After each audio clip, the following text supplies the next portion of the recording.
Para que serve a arte, afinal? Qual a função da arte? No que a arte pode contribuir para transformar a minha vida, a sua vida? Lembra?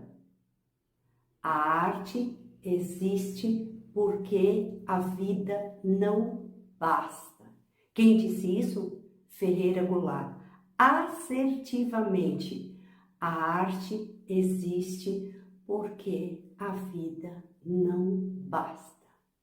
O ser humano é curioso por natureza, é inquieto, é inventivo, é desbravador. E se não fosse isso, nós ainda estaríamos vivendo lá nas cavernas. Todos nós somos assim, todos nós temos essa chama dentro de nós. Só que nem todos sabem. E essa chama, ela precisa ser alimentada, precisa ser estimulada, senão ela pode ir definhando, ficando fraquinha até apagar. E quando uma pessoa tem a chama fraquinha, ela não tem motivação para a vida. Ela se desinteressa. Ela não acha graça, sentido em nada. Ela não encontra solução para os seus problemas. Ela nem busca. Deixa estar. Já que está que vai, e assim vai empurrando com a barriga. Não vê sentido. Não vislumbra possibilidades. Não vê vantagem em nada. Imagine se uma pessoa assim vai ter condições de ver poesia em alguma coisa. Não. O olho de artista está totalmente bloqueado, atrofiado, sem brilho. Não tem noção da força que tem. Sabe, como um cavalo, como um elefante que fica preso por uma cordinha e não tem noção que basta dar uma puxadinha e rompe aquilo. Fica preso, fica rodando em looping a vida inteira. Com olhar negativo, pessimista, triste. Mas dá para virar esse jogo. Dá para virar esse jogo. Dá para desbloquear, ativar, amplificar e potencializar esse olhar. O olho de artista é curioso, vivo, pulsante. A arte salva. Isso não é uma bela metáfora. A arte salva mesmo. Se a obra de arte é a canoa, a arte é o rio que nos leva. E como é essa relação entre a arte e o olhar? Como isso acontece? A arte, a obra de arte, seja qual for, uma arte visual, uma pintura, uma escultura, um filme, uma música, uma poesia, impacta. E esse impacto gera reflexões. Uau, o que é isso? Nossa, como isso foi feito? Olha que interessante aquele aspecto, e isso e aquilo gera esses questionamentos. Esses questionamentos trazem conhecimento. E esse conjunto de conhecimentos vai crescendo e expande o nosso olhar. Com o olhar aberto, desbloqueado e expandido, nós temos a possibilidade de ver o mundo de uma forma diferente. Ativa e potencializa os nossos sentidos, a nossa percepção, a nossa intuição, a curiosidade, a criatividade, a inventividade. E para que tudo isso? Por que eu quero ativar e amplificar as minhas habilidades? Com conhecimento, com a expansão, você quebra limites, paradigmas, dogmas, preconceitos. Você se conhece melhor e vai se entender nesse mundo de emaranhado de questões que nós vivemos. Vai valorizar a sua vida, quem você é, o que você é. Vai ser uma pessoa mais confiante, determinada, empoderada. Vai desenvolver o seu senso crítico. E não só, critica assim, porque não gostei, porque achei isso por aquilo. Não, com conhecimento de causa. Por quê?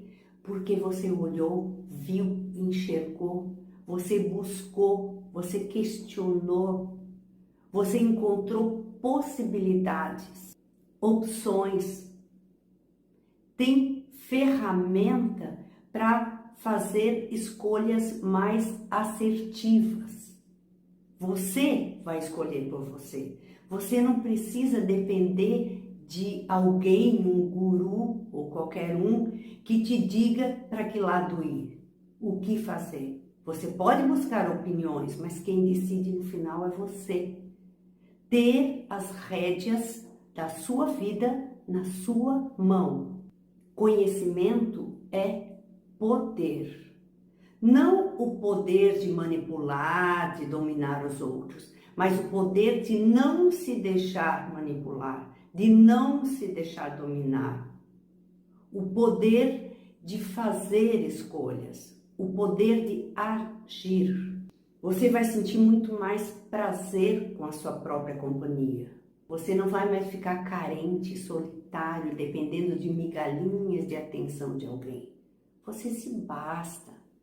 Você tem uma mente fértil, cheia de coisas bonitas para ver, para pensar, para refletir. Será um ser pensante, sensível e poético, que sabe se relacionar com você, com o mundo e com o universo.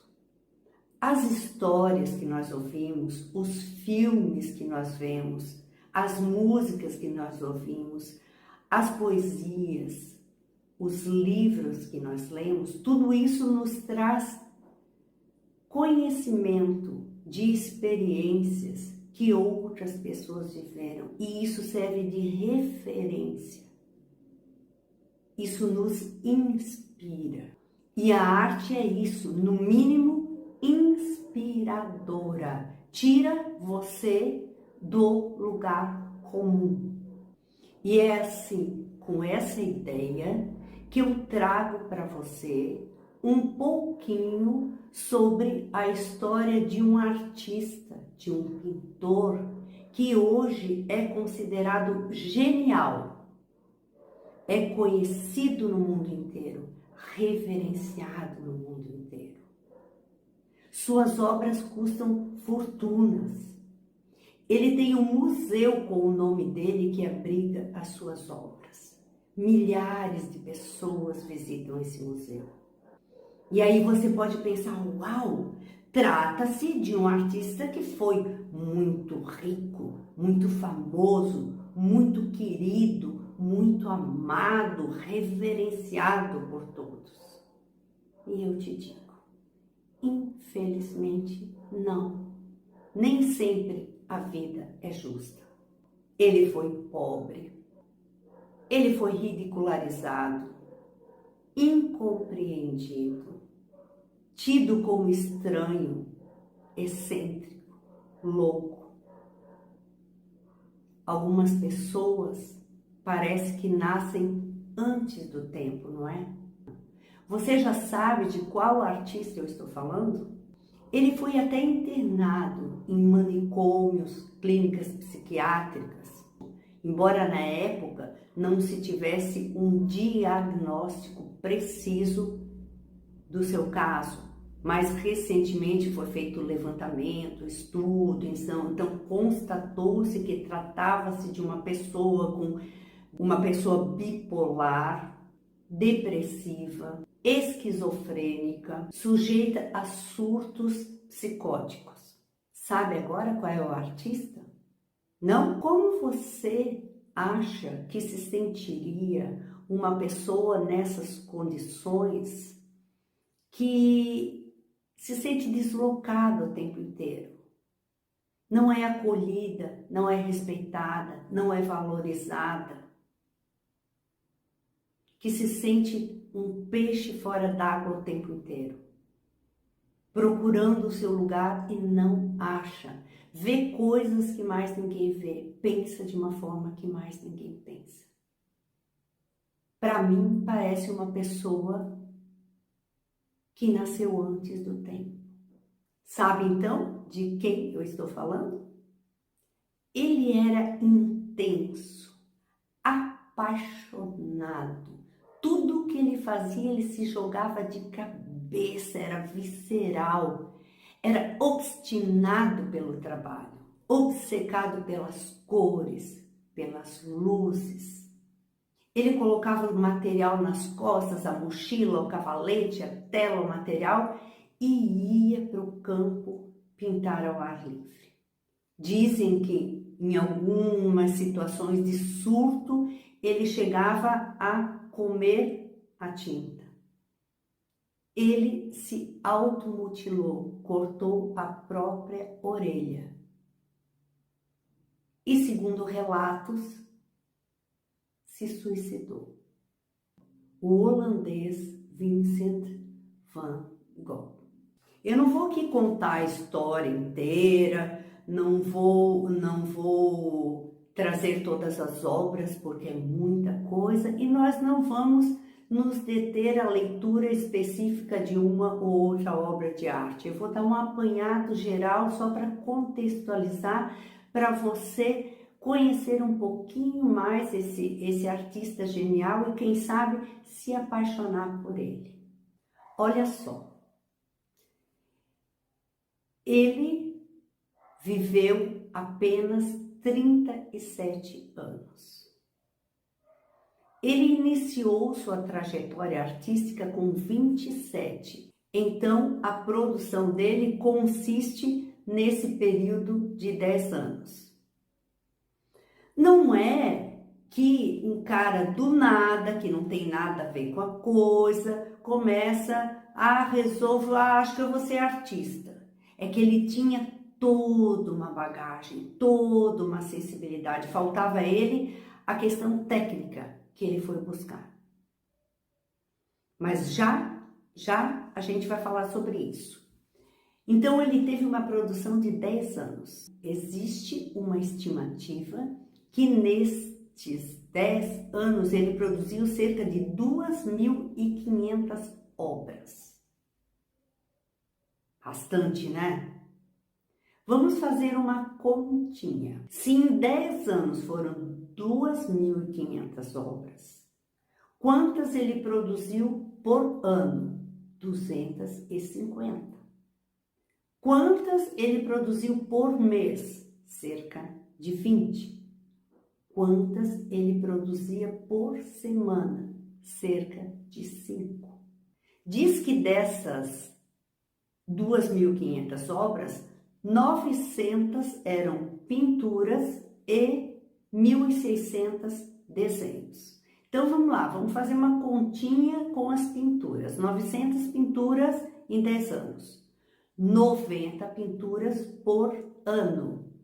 Aproximadamente 7 pinturas por mês. Entre 1 e 2 por semana. Pensa. Bastante coisa, né? Aí você pensa, nossa, mas ele deve ter vendido bastante, né? Não. Ele vendeu apenas uma obra em vida. E eu já te conto qual é.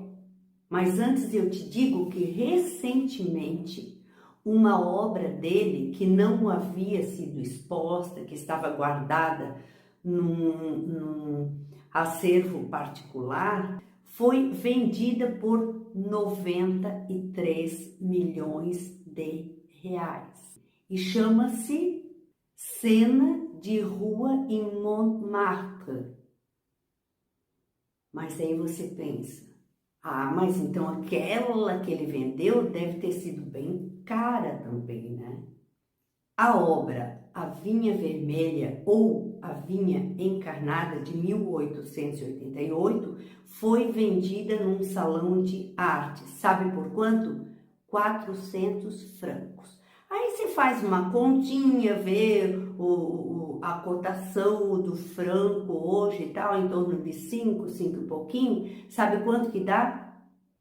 R$ 2.022,11.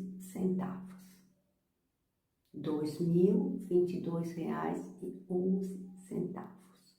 Por quanto foi vendida hoje? 93 milhões.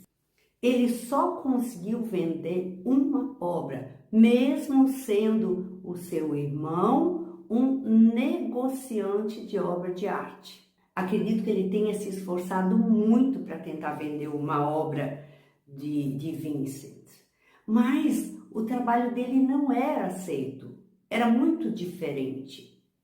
Nesse período existiam os trabalhos dos impressionistas, que não eram assim ligados no cânone tradicional do academicismo e tal. Só que mesmo assim eles não aceitavam, não tinha espaço para o trabalho de Vincent. Depois eu vou contar um pouquinho da história, você vai entender melhor. O trabalho dele era diferente. Como eu falei, muitos dos trabalhos dele foram realizados ao ar livre, eram pinturas de paisagens. E a pintura dele era muito rápida. Não era ele não usava aquele pincelzinho de cerda macia que ficava lambidinho. Dá a impressão que era assim pincel duro mesmo, usava uma massa de tinta, usava bastante tinta e era uma pintura rápida. Ele fazia e não retocava mais. Essa característica de Vincent de pintar rápido e não retocar era meio que uma marca registrada dele e era repudiada por Gauguin, que era um amigo dele. Depois você vai entender. Como eu disse, ele usava muita tinta e ele tinha uma produção muito grande, ele pintava muito rápido, então ele pintava muito. E você pode supor que a tinta naquela época não era lá uma coisa muito acessível e muito barata. E ele não vendia as obras dele, então como ele fazia? O irmão Theo, que era um negociador de obras de arte, era quem o sustentava e financiava todo o seu material de pintura. Theo era como se fosse um porto seguro para Vincent a vida inteira, embora fosse 4 anos mais jovem. O legado de Vincent van Gogh não consiste apenas nas suas pinturas e nos seus desenhos, mas também nos seus escritos. Ele era um cara muito culto, ele era um leitor voraz, um pesquisador.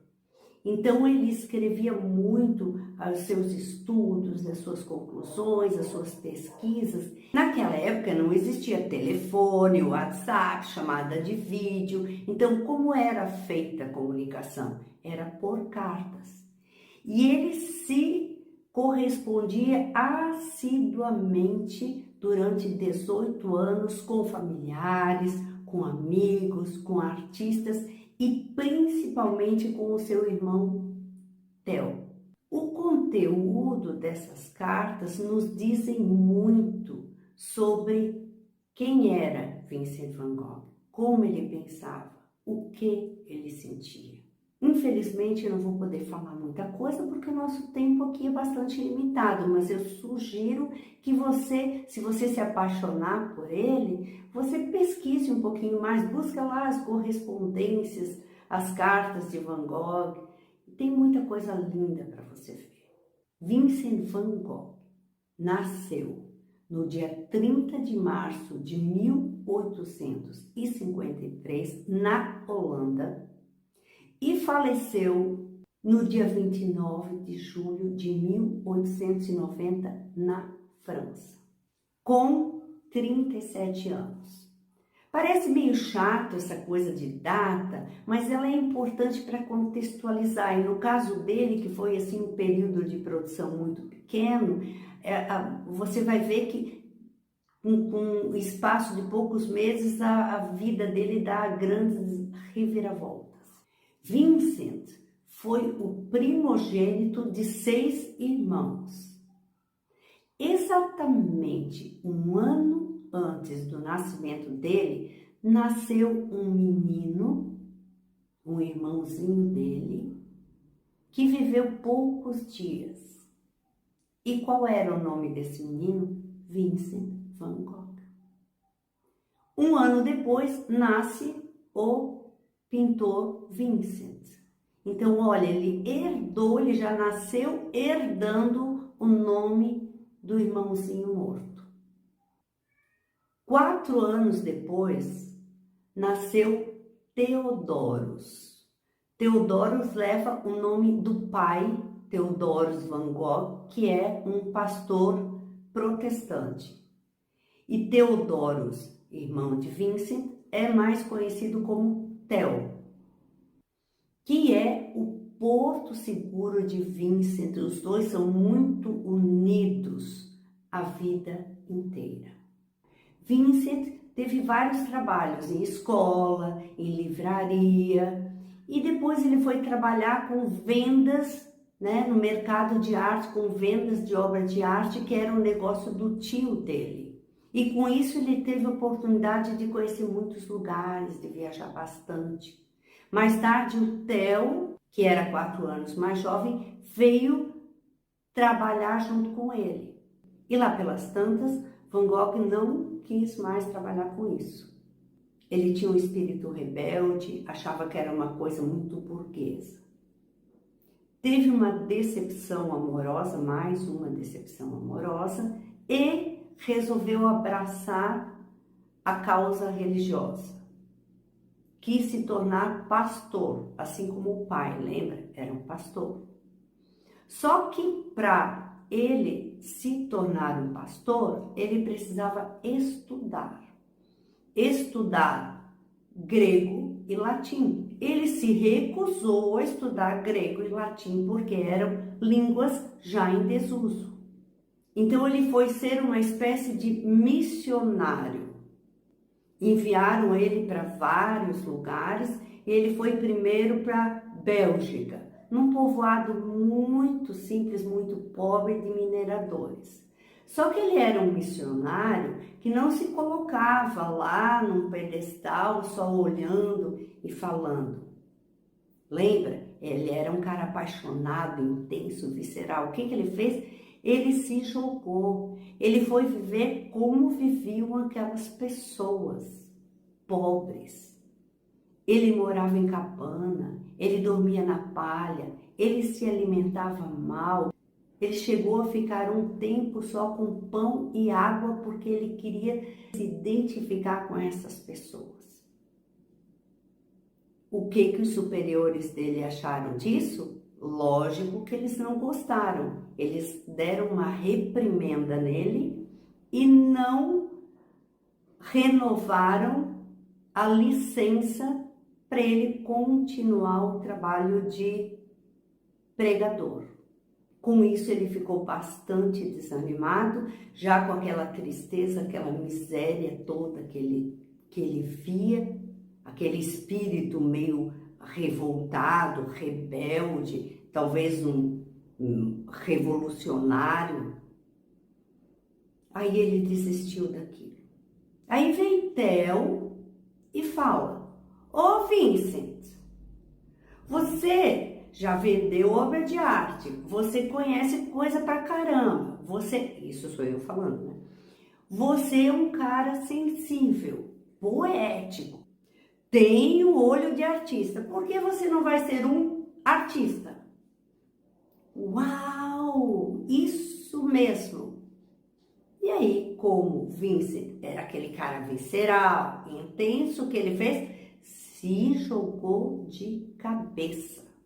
Iniciou então a sua trajetória artística em 1880, com 27 anos. Lembra que eu falei? Não é que assim, do nada o cara resolveu ser artista. Ele tinha toda a bagagem necessária, ele só precisava ter conhecimento técnico. Então ele foi fazer aula. Ele pesquisou muito, muitas obras, muitos artistas, muitas referências. Ele colecionava gravuras japonesas que ele adorava. Então ele tinha uma bagagem enorme e estudou, desenhou, pintou. Em 2 anos ele produziu cerca de 200 obras. Ele gostava de retratar as pessoas no campo, trabalhando, a mulher fazendo serviço doméstico, descascando batata, os mineradores. Esses eram os temas que ele gostava, a vida no campo. Você já ouviu falar de alguma família que brigasse na véspera de Natal? No dia 24 de dezembro de 1885, o que acontece? Chega o pai do Vincent e diz: meu filho, você está aí fazendo nada, esses desenhos, essas pinturas, vem ajudar o pai aqui nos trabalhos da igreja. O Vincent falou: não vou. Não, porque eu não concordo com isso. Eu acho o clero hipócrita. O pai se indignou e fez o quê? Expulsou Van Gogh de casa. Faltou dizer que ele voltou para casa depois daquele trabalho religioso. E nessa briga, o pai expulsa Vincent e ele vai. Dia 28 de fevereiro de 1886, Vincent chega a Paris. No dia 26 de março de 1886, o pai de Vincent morre. Teve um ataque fulminante na porta da casa e morreu. Vincent pinta uma tela chamada Natureza Morta com Bíblia, que consiste numa Bíblia grande, solene, aberta e ao lado um livrinho pequeno, um romance de Émile Zola. O que ele quis dizer com isso? Era o retrato do confronto entre pai e filho, tradição e modernismo, lei e vida. Ele pinta também os comedores de batata. Observe como é escuro, triste, como retrata a pobreza. Observe bem isso, porque depois a gente vai ver uma coisa bem diferente. Aí você pergunta: não, mas a família valorizava o trabalho de Vincent. Lembra que eu falei que ele fez mais de 200 obras em 2 anos?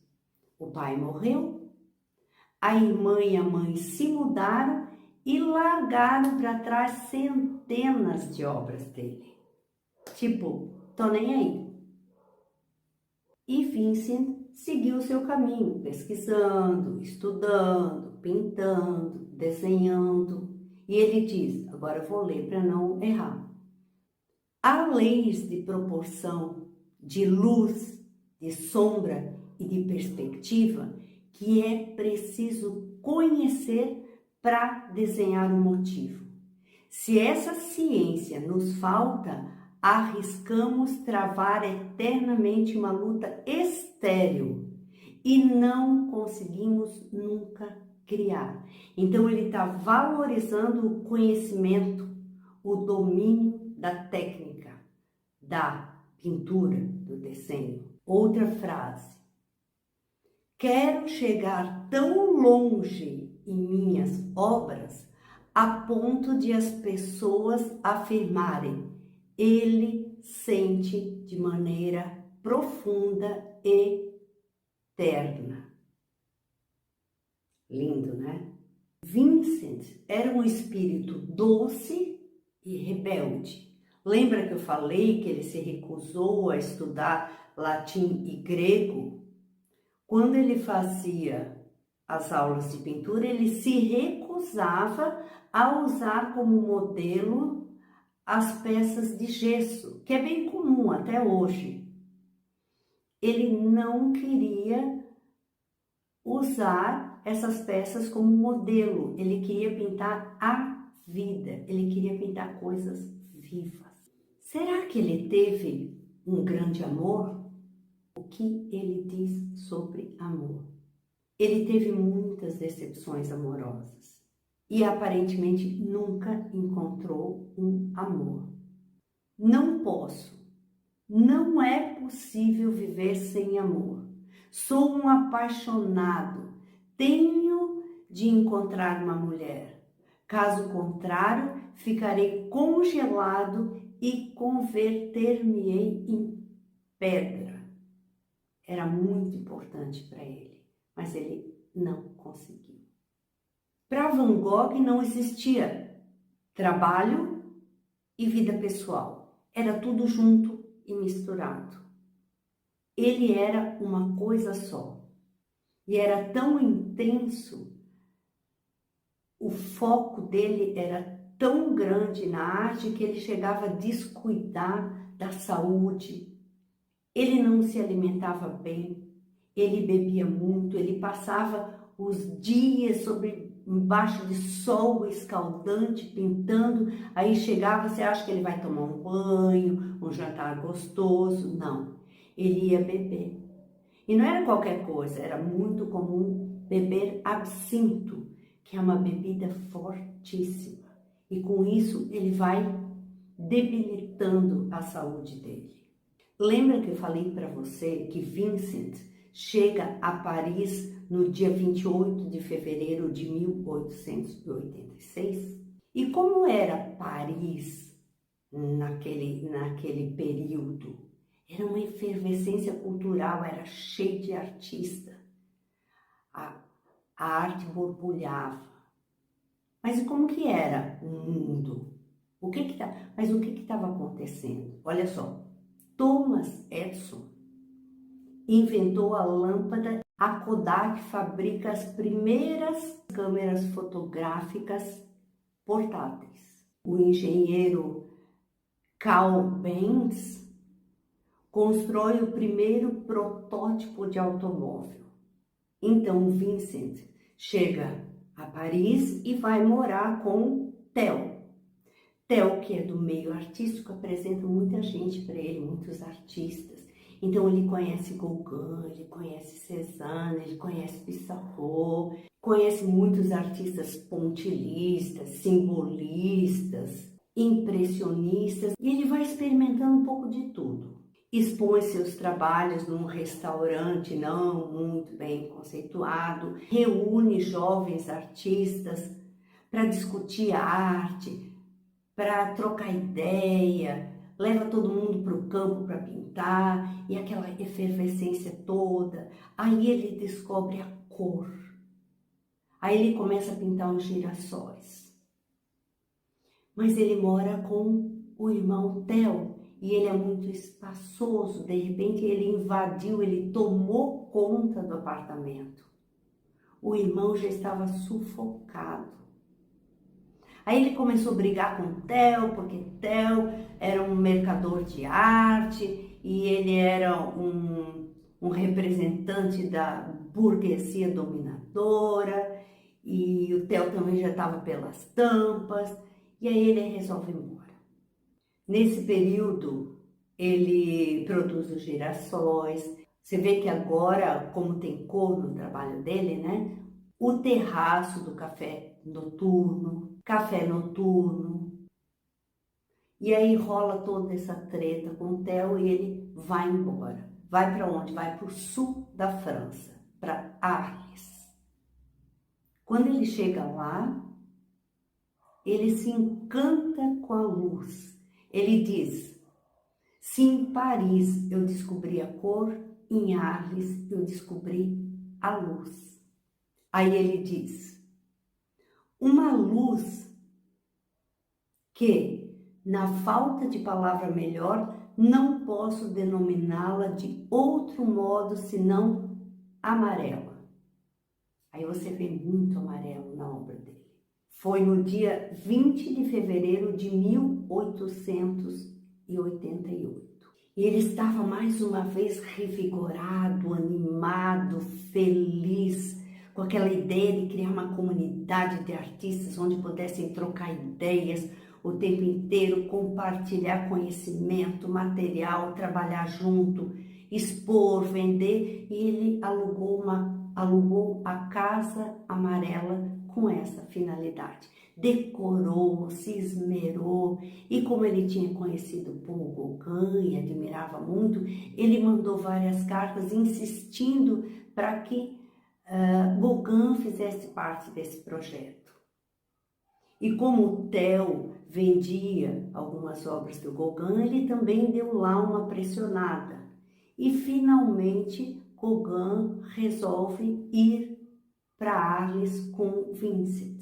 Vincent ficou todo feliz, comprou cadeiras de Vimy, comprou uma cadeira toda ornamentada, especial para Gauguin. Pintou os girassóis, colocou no quarto de Gauguin. Tava como uma criança, sabe? Uma criança quando espera o coleguinha para brincar e coisa e tal. Aí tá naquele pique todo, chega o coleguinha, não quero, não quero, não quero. Era meio que assim. Porque o Vincent era um espírito apaixonado, intenso, mas ele não tinha muito, ele tinha baixa autoestima. Enquanto o Gauguin era um cara que era um ex-bancário que se tornou pintor, ele era um ser altivo, seguro, carismático, mulherengo. Então ele atraía muito as pessoas e Vincent ficou encantado com isso também. Então finalmente chegou Gauguin na Casa Amarela. Deve ter sido uma festa e os dois interagiram, um retratou o outro. Gauguin fez um retrato de Van Gogh e Van Gogh olhou e falou: sou eu, mais louco. Só que nos primeiros dias, o Gauguin já estava escrevendo para os amigos: nossa, não aguento mais, quero ir embora daqui. Os dois não se entendiam muito artisticamente também, tinham divergências, porque Gauguin queria pintar o que ele imaginava e Vincent queria pintar o que ele via. E a coisa já não batia muito bem. Até que duas coisas acontecem. Lembra que eu falei que Theo era o porto seguro de Vincent? Que Theo sustentava Vincent, que os dois tinham uma relação muito forte.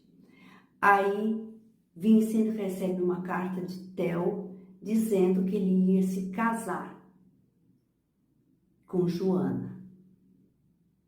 Aí Vincent ficou abalado com isso. Pensa, eram os dois, agora vai ter uma terceira pessoa, como é que vai ficar isso? Juntando com isso, veio Gauguin dizendo que queria ir embora. Ia destruir o sonho de Vincent. E o que aconteceu? No dia 23 de dezembro, chega Gauguin e fala: quero ir embora, tô indo. O Vincent surtou,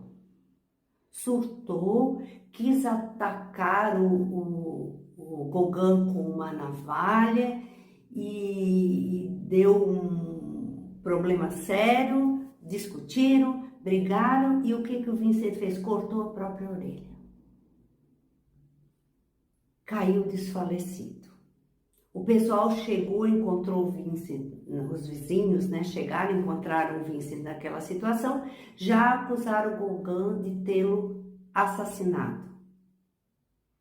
Mas depois Gauguin foi embora, Vincent deu uma recuperada e o que ele fez? Ele embrulhou um pano na cabeça, pôs o pedaço de orelha, embrulhou o pedaço de orelha no jornal e foi até o bordel e entregou para uma moça que dizem ser uma prostituta chamada Raquel.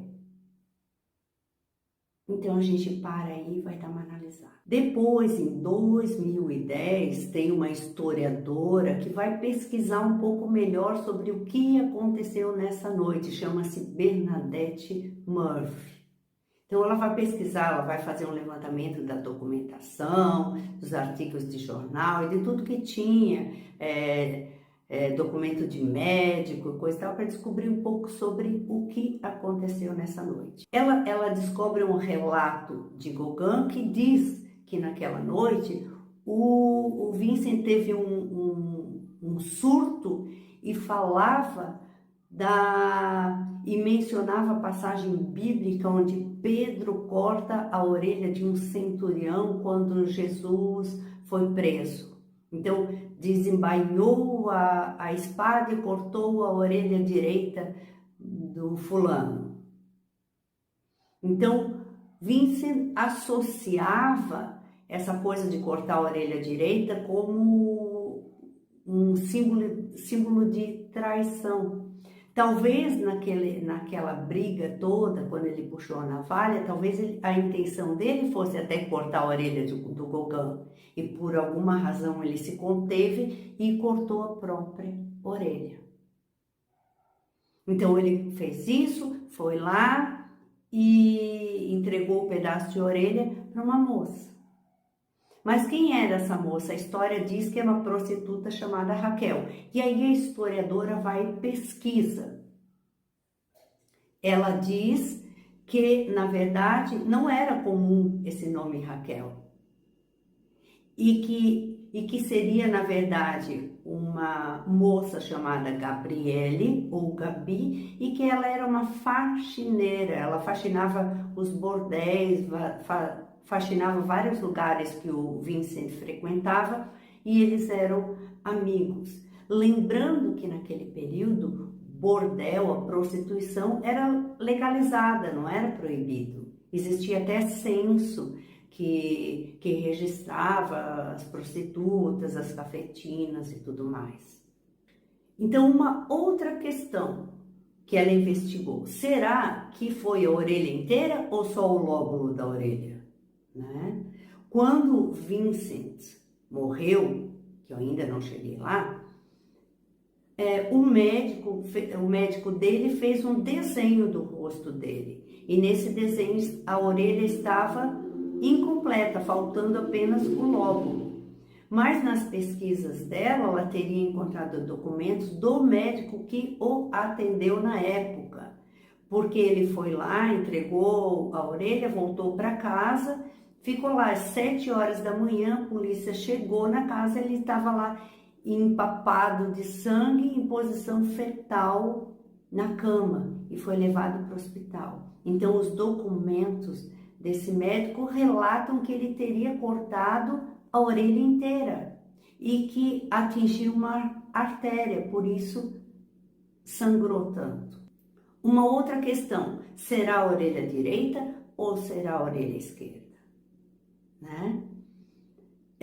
Imagina, essa aqui, embora esteja virada, é a minha mão direita. Se eu for cortar a minha orelha direita, olha o trabalho que dá. Seria mais fácil eu cortar a esquerda, né? Então, lembra que foi mencionado na história bíblica que tratava-se da orelha direita. Então, é muito possível que ele tenha cortado a orelha direita. Mas aí, no caso, como eu falei, seria difícil. Aí eu fui pesquisar, aparentemente, Vincent era canhoto. Aí justifica cortar a orelha direita. Então fica a dúvida, será que foi só o lóbulo? Será que foi a orelha inteira? Será que foi a orelha direita? Será que foi a orelha esquerda? E uma outra questão, por que cortar a orelha? Porque de onde vem essa ideia maluca de cortar a orelha?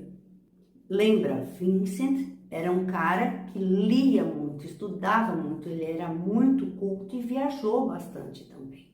Existia uma prática antiga nas touradas na Espanha, que consistia em, ao final da tourada, o toureiro cortar as 2 orelhas do touro e o rabo. Olha que tristeza. A tourada em si já é terrível. Aí ele corta as 2 orelhas e o rabo e doa, presenteia alguém da plateia com aquilo como um símbolo de respeito, consideração, alguma coisa assim. Talvez isso justifique a ideia de Vincent ter cortado a orelha e presenteado a moça com a sua orelha. Ok, passou tudo isso, deu esse rolo todo, a vizinhança já não gostava, não ia muito com a cara do Vincent e eles exigiram que Vincent fosse internado no manicômio. E assim foi. Aí começa um novo capítulo na vida de Vincent. Aí depois ele voluntariamente se interna num outro hospital psiquiátrico e fica lá durante muito tempo e também continua, ele pode trabalhar, ele pinta muito, ele desenha. Em dado momento, aparentemente proibiram que ele usasse tinta porque ele tinha em momentos de surto aquela coisa, lembra de comer tinta, isso não fazia bem. Mas aí ele ficou lá durante bastante tempo. Em maio de 1890, por sugestão e convite de alguns amigos, ele se muda para uma cidade onde tem vários artistas, pintores impressionistas. É um nominho bem difícil. Auvers-sur-Oise. Parece que é isso. Então ele se muda para esse lugar, mora lá num albergue e é tratado por um médico que acompanha o seu processo, Dr. Paul Gachet, que inclusive ele faz uma pintura desse médico. Estava tudo muito bem de novo, Vincent estava felizão da vida, já tinha produzido 70 obras, estava em pleno gás, em pleno vapor. E aí o que acontece? Aí ele recebe outra carta do Theo, dizendo que ele não estava bem financeiramente, que ele não estava bem de saúde, e Vincent fica abalado e vai visitar o irmão. O irmão, a cunhada, Joana, e finalmente conhece seu sobrinho. Qual o nome do sobrinho? Vincent. Mas aquela visita não acalma seu coração. Ele volta tenso, volta triste e rompe com o médico. Rompe com o médico e diz: eu trato de estar alegre, mas minha vida também está ameaçada em suas mesmas raízes. E meus passos são igualmente vacilantes.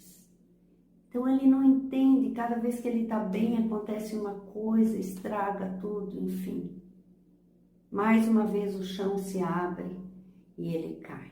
Aí ele pinta uma das suas últimas obras, Os Trigais de Julho ou Campo de Trigo com Corvos. E ele diz: são vastas extensões de trigo sob céus tempestuosos, e não tive dificuldades para expressar a tristeza e a extrema solidão. E assim, segundo a história, no dia 27 de julho de 1890, Vincent se suicida. Ele dá um tiro no estômago. Há controvérsias com relação ao suicídio de Vincent. Existem 2 hipóteses. Uma de que ele tenha tentado suicídio por conta de se sentir um fardo para o irmão. E outra que me parece mais plausível é de que, na verdade, o que ocorreu foi um tiro, um disparo acidental feito por adolescentes que Vincent conhecia e que, por conta disso, ele assumiu como sendo suicídio para não prejudicar os rapazes. Mesmo porque, quando uma pessoa tenta suicídio com arma de fogo, ou ela vai atirar na cabeça, ou ela vai atirar no coração. Quem tenta se suicidar atirando no estômago, no abdômen, ou no momento do disparo, a arma se deslocou e atingiu o estômago, o abdômen. Mas de qualquer forma, é bem estranho. Ferido, Vincent conseguiu retornar à hospedaria e resistiu por 2 dias. Theo chegou a tempo. A ferida infeccionou e ele faleceu. Suas últimas palavras teriam sido: gostaria de ir para casa agora. Vincent foi enterrado nessa cidade. Theo entrou em depressão, teve paralisia total, agravou um quadro de sífilis que ele tinha. 6 meses depois, no dia 25 de janeiro de 1891, com 33 anos, Theo morre. Em 1914, 23 anos depois, a viúva de Theo, Joana, conseguiu transferir os restos mortais do marido para junto do túmulo de Vincent. E hoje eles estão assim, lado a lado, como eles viveram.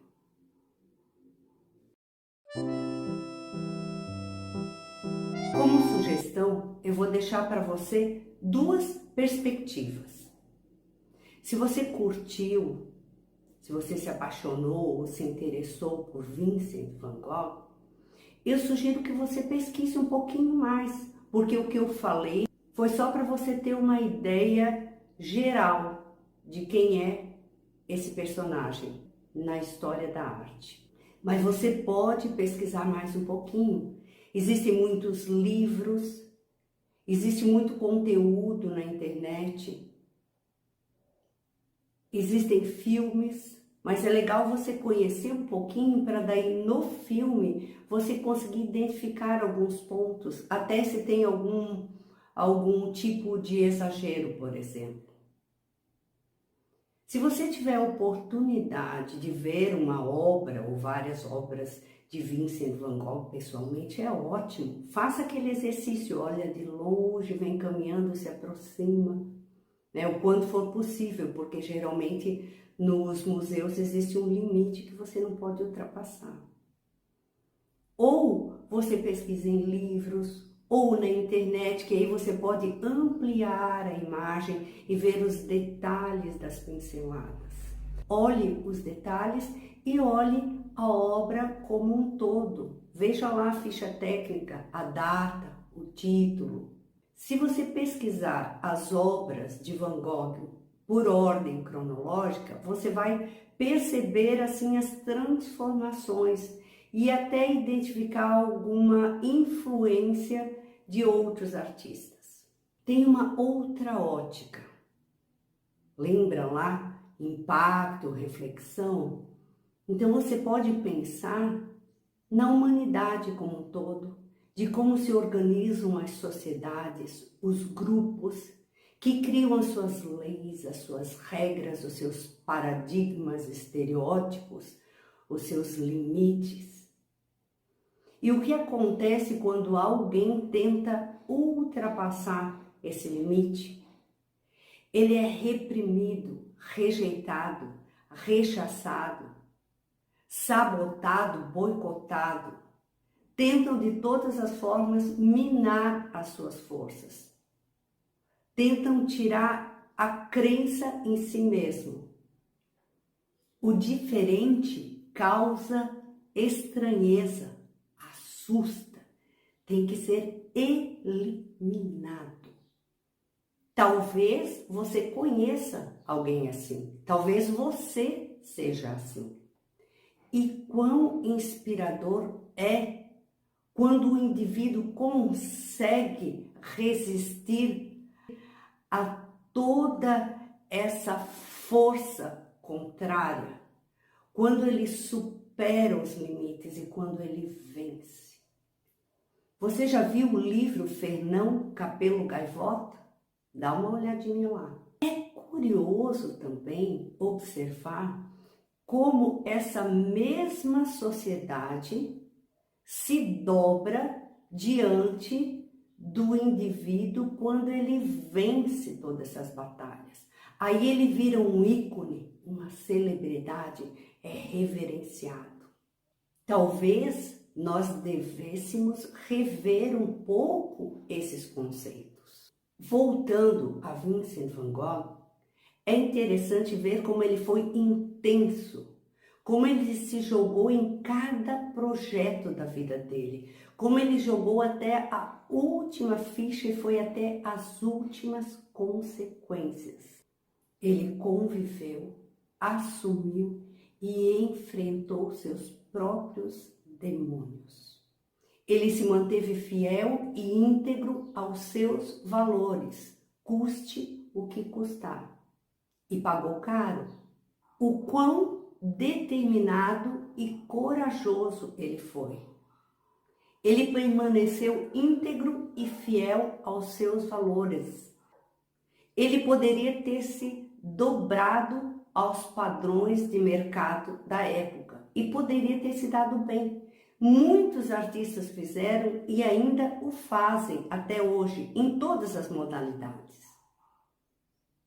Seguem a manada, dão à manada o que ela quer e não o que ela precisa. É admirável a disciplina, a consistência, a constância. Olha quantas obras Vincent van Gogh produziu. É preciso ter uma disciplina, levantar todo dia e fazer, porque não tem ninguém cobrando, não tem um cartão para bater, não tem uma encomenda para entregar. Ele fazia isso por ele, porque ele sentia necessidade. Era como que compulsivo, então a produção dele foi gigantesca. E creio eu que o objetivo principal não era vender ou expor, e sim aprender. Era uma busca pelo autoconhecimento, pelo desenvolvimento da técnica, do olhar, por buscar novos caminhos, novas descobertas, desbravar novos lugares.